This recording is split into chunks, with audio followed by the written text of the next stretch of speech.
തെരഞ്ഞെടുപ്പിന് മുൻപ് കേരളത്തിൽ വിസ്മയമുണ്ടാകുമെന്ന് ആവർത്തിച്ച് പ്രതിപക്ഷ നേതാവ് വി.ഡി. സതീശൻ. യു.ഡി.എഫിന്റെ പക്കലേക്ക് എൽ.ഡി.എഫിലുള്ള കക്ഷികളും എൻ.ഡി.എയിലേക്കുള്ള കക്ഷികളും വരും. വിരലിലെണ്ണാവുന്ന ദിവസം കാത്തുനിൽക്കുന്നുവെന്നും വി.ഡി. സതീശൻ പറഞ്ഞു. കേരള കോൺഗ്രസിന്റെ മുന്നണി മാറ്റത്തെക്കുറിച്ച് ഒന്നും പറയുന്നില്ലെന്നും പ്രതിപക്ഷ നേതാവ് കൂട്ടിച്ചേർത്തു.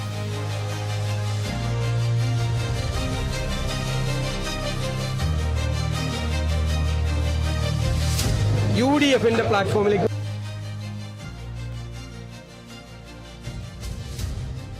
അല്ല, ഞാൻ അതിനെക്കുറിച്ചൊന്നും സംസാരിക്കുന്നില്ല. അവരിപ്പോഴും ഇടതു മുന്നണിയുടെ ഭാഗമായി പ്രവർത്തിക്കുന്ന ഒരു പാർട്ടിയാണ്. തെരഞ്ഞെടുപ്പിന് മുൻപായി കേരളത്തിൽ വിസ്മയങ്ങളുണ്ടാവും. യു.ഡി.എഫിന്റെ പക്കലേക്ക് കക്ഷികളും എൽ.ഡി.എഫിലുള്ള കക്ഷികളും എൻ.ഡി.എയിലുള്ള കക്ഷികളും അല്ലാതെയുള്ള നിഷ്പക്ഷരായിട്ടുള്ള ആളുകളും യു.ഡി.എഫിന്റെ പ്ലാറ്റ്ഫോമിലേക്ക് വരും. അത് ഉറപ്പായിട്ട് വരും. അത് ആരൊക്കെയാണ് എന്ന് ദയവ് ഇതിപ്പോ ചോദിക്കരുത്. വിരലിൽ എണ്ണാവുന്ന ദിവസം നിങ്ങൾ വെയിറ്റ് ചെയ്താൽ മതി. അപ്പോൾ ആ വിസ്മയം എന്താണെന്ന്.